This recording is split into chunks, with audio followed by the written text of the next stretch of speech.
And yes, I know. Yeah, the Corollas don't have like so many tuning support, especially for the 2ZR FE. It doesn't have much tuning support. But on the other end, it been on a lot of cars like the Lotus and the GRMN Yaris, and that was supercharged. So I do feel like it has tuning. It doesn't have much tuning support, but it been in a lot of cars that have aftermarket support for it.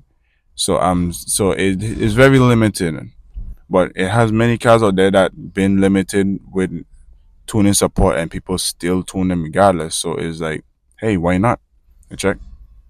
And yeah, I do like the car, and for the most part, my reason for tuning it mostly, like I said again, I want to have more fun with it.